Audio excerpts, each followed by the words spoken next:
This is the meta red hive, but it's probably not the best for you, and in this guide you'll learn why. First, I'm going to be covering prerequisites, basically things that you need before you can even think about boosting.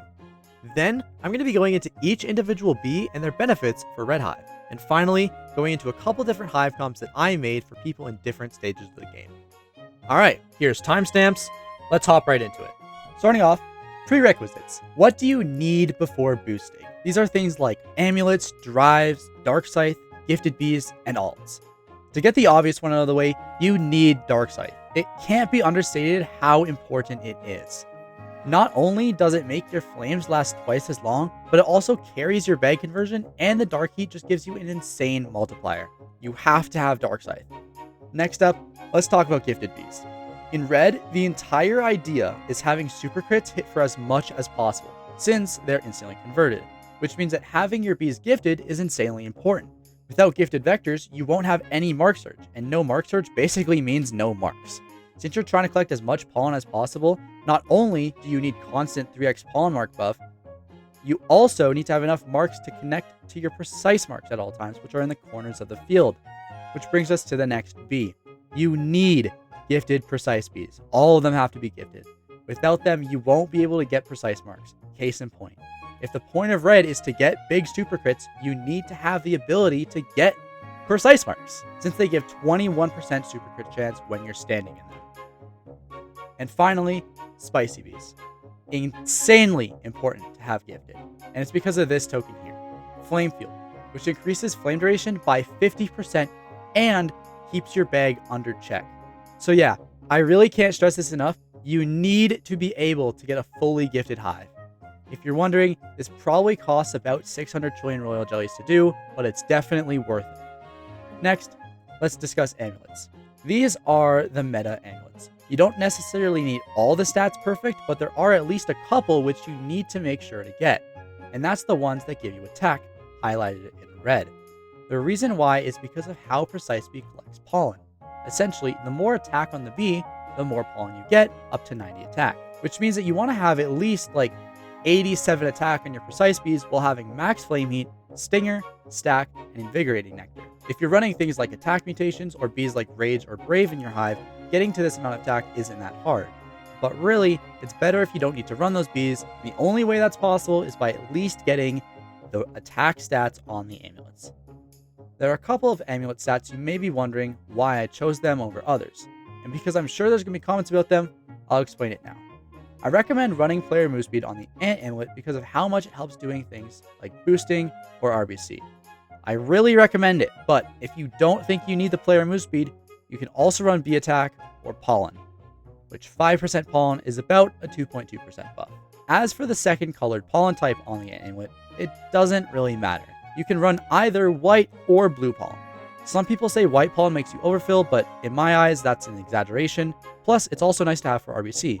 But if you really care about min-maxing your boosting, I guess blue pollen is a little better.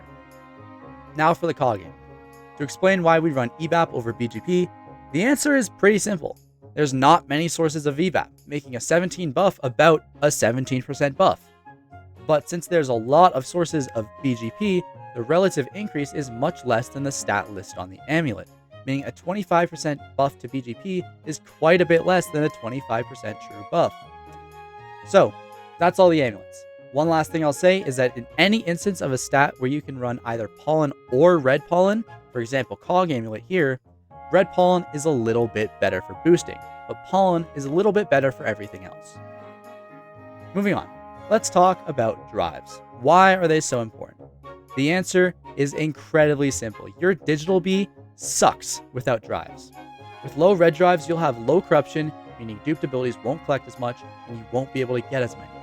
With low white drives, your smileys won't do anything ever, and they account for 25% of your boost, so that's a lot of honey you're missing out on. You have to get both of these colors of drives. It's boring, but you have to do it.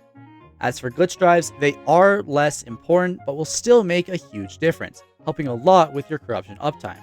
When starting out, you don't need them, but I do recommend you at least work towards maxing your digital over time.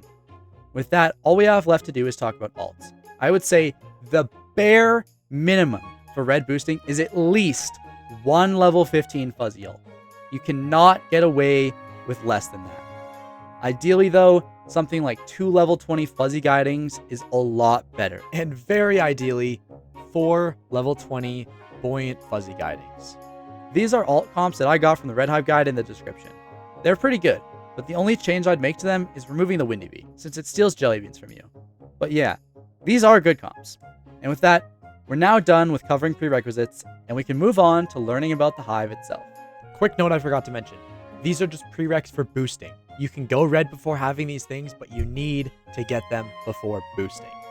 This is every bee that could be used in a red hive. I'm now going to go through all of them one by one and tell you about their benefits while boosting, including things like abilities, hive bonuses, and any bee equips that you could run on them. Let's start off simple, the basic bee. Let's think back to the core idea of red, having super crits hit for as much as possible. Fun fact, the basic bee gives the largest flat out buff out of any bee in the game, being 1.2x pollen as its hive bonus. In addition to being able to hold bee equips like pink shades, rose headband, or bead lizard, this is a must-have in every red hive.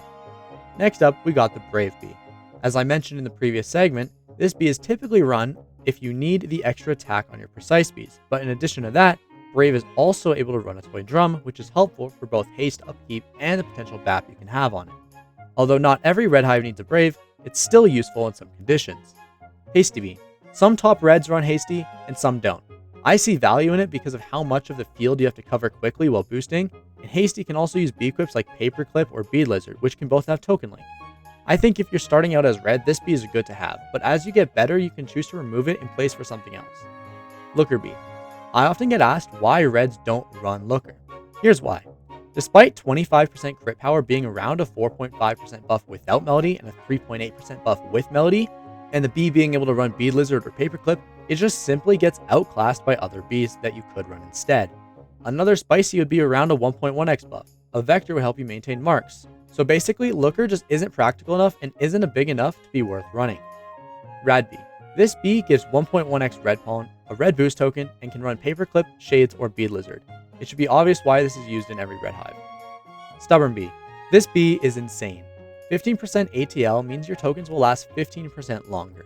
While this might not seem to matter, it really does. When boosting, you want to try to line up your buffs as much as possible, and 15% ATL means dupe tokens above the field will last 15% longer. Let's say a bear morph dupes right at the end of a star. Without Stubborn, there's a good chance that this bear morph would probably despawn before you can make it to the next Scorch and it would be wasted. But with Stubborn, it's much easier to use that bear morph. And that's just one example of a token. Duped Baby Loves, Melodies, and Inspires, and even Smileys will last longer.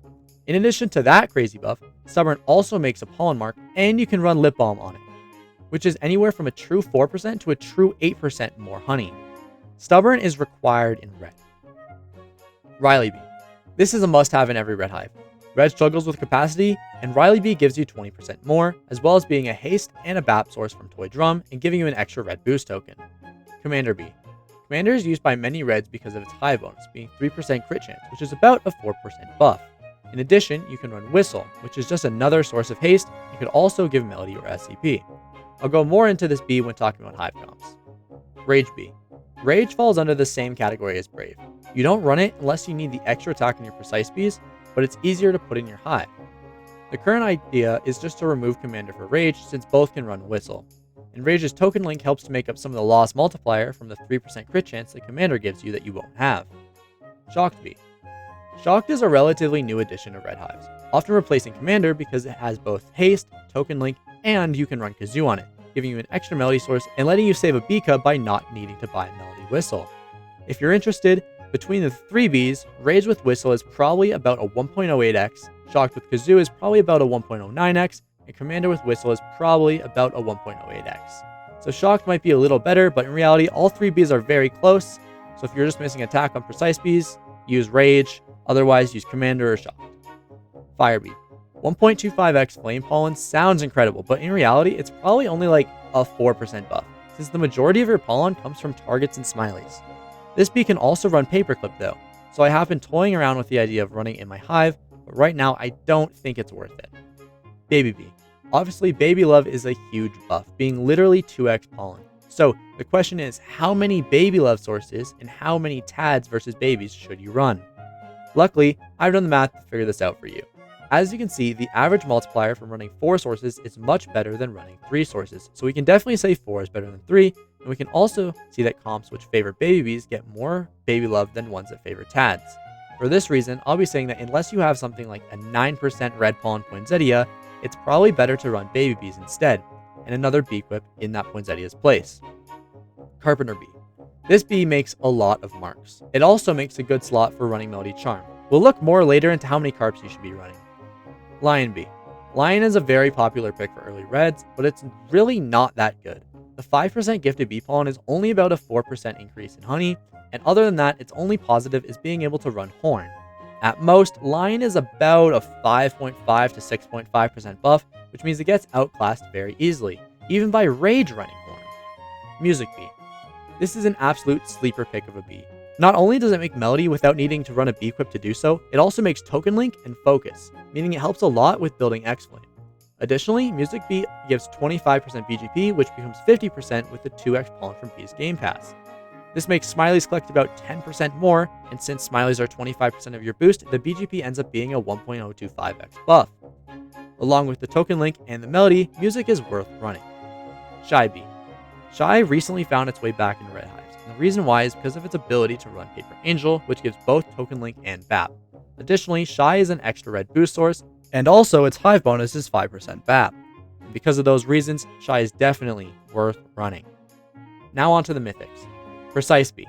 This is probably the most important bee in a Red Hive, contributing anywhere from 45 to 60% of your total pollen, being the primary red boost source for growing Scorch, and being the only way to get Precise marks, which are at least a 1.15x per stack.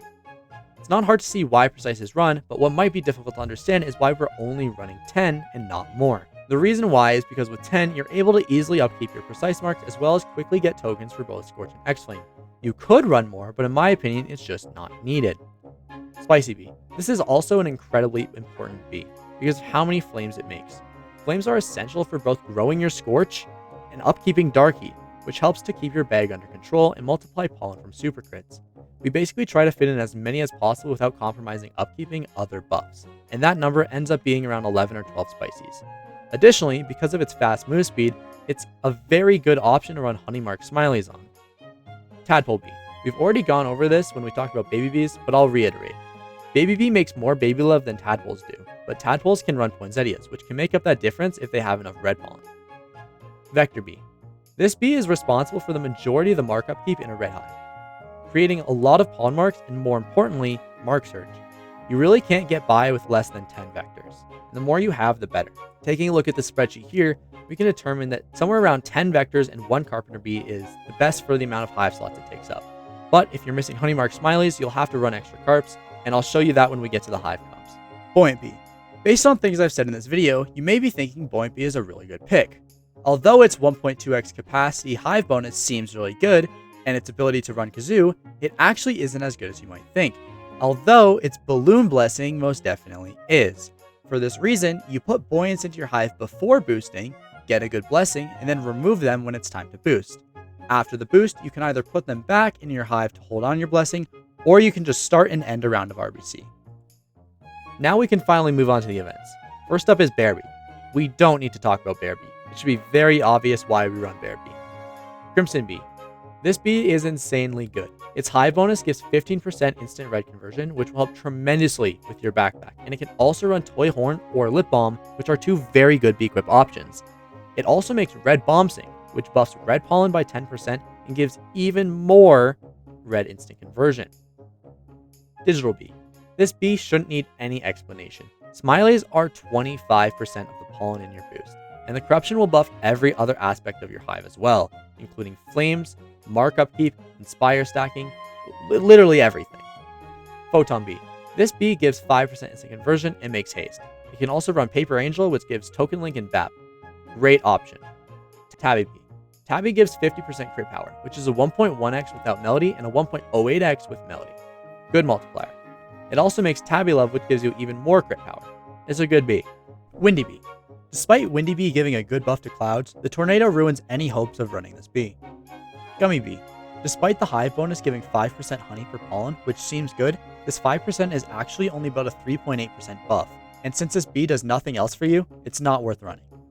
Festive Bee. This bee is really good for the 2% of the time you actually have the tokens it makes. Just use it on alts. It's a wasted slot on your main. And that's every bee explained. Hopefully you understand a little better now, because it's about time to start talking about the Hive comps. Alright, quick notes before we get into the Hive comps. In any of them, either of the 2 paper clips can be swapped for Bee Lizard instead, as long as it still has token link.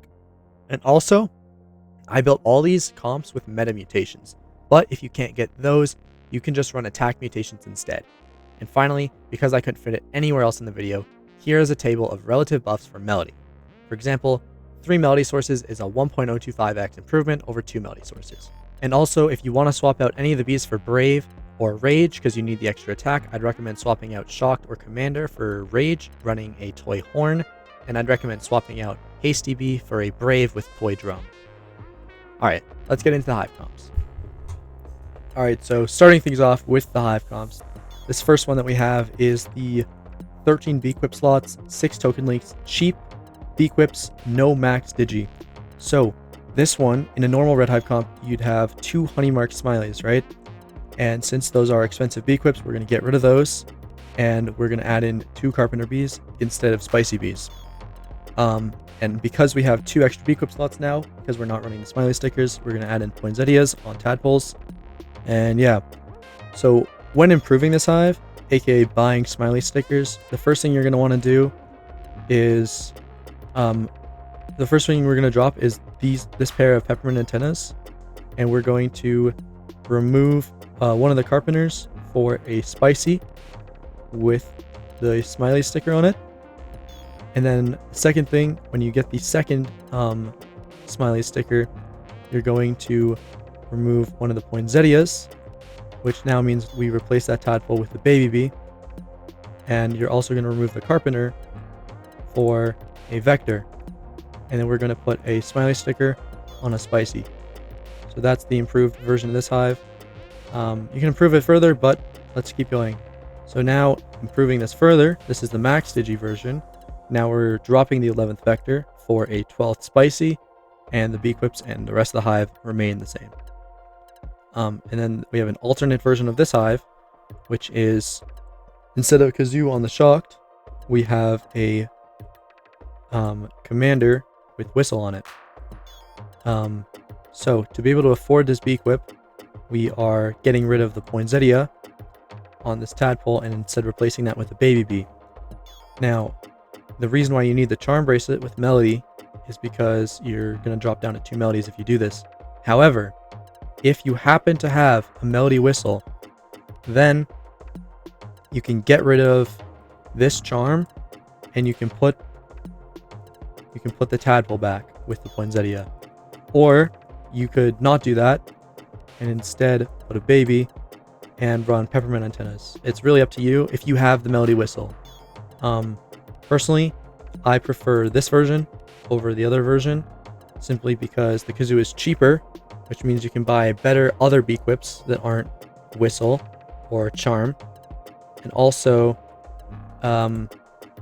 this one gets rid of a token link. So this one's only 5 token links, whereas this one is 6 token links. So I think that this one's a little worse than this one, and this one's also more expensive. Now, moving on to the big boy Hive comps. This is my current Hive comp. Basically, it's the same bees as the 13 B-Quip 6 token link one, except we are adding in a second Poinsettia and PPM antennas on the Bear Bee. You could also run an alternate version of this comp with the Melody Charm and the Whistle. And then once again, this could be a Melody Whistle. And if you were to do that, you could get rid of this Charm and run something like antennas. Or even if you wanted, you could run something like a single mitten on a baby bee, which I think the antennas is a little better. But yeah. And also, I would recommend, if you have a Melody Whistle, probably sell that and then keep the Charm and then invest the value from the Whistle somewhere else. Now I want to go over something called Abstract. So this is basically, I'll show you as I explain it. Say I want to run this Bead Lizard, right? The only place that this can go is Basic. We get rid of the shades on Basic, now the shades have to go on Rad. Now, if we want to run token link, we now have to add a token link on stubborn. We want to keep camp for 2, so now we have to get rid of toy horn. And now, because you're down on a melody, you're going to have to get rid of these antennas, and you're going to have to run a charm. So basically, you're getting rid of BAP on the crimson, and then you're forcing yourself to run balm on the crimson because you can't run it on stubborn. I think that this is always worse, but it is something you could do if you so wanted to. All right, so now I want to go over why I run hasty instead of something like a second drum. The answer is basically because it forces, once again, it forces abstract. So let's say I get rid of the hasty. You can either put a Brave or a Riley in for the second drum. I got rid of that paperclip. We're going to replace it with this drum. Great. I still want 2 paperclips. So as you can see now, these 2 bees have paperclips on them. And I definitely want the camphor lip balm. So we're going to have to put that on the only other bee it can go on, which is the crimson, which gets rid of the toy horn. Getting rid of that toy horn now means that we can put this charm in. Now, the reason why I think this is just worse is because essentially you're getting rid of a bee, which gives you, it's either 10 or 15% player move speed, which is really helpful for a bee that gives you 1 boost token, which is good, but also gives you BAP on the drum. Now, this is the Hive comp that Name runs. I don't think it's better, but it is up to you. By having Balm on the Crimson, you will get more red Balm sync from the Crimson instead of something like Melody, which is good.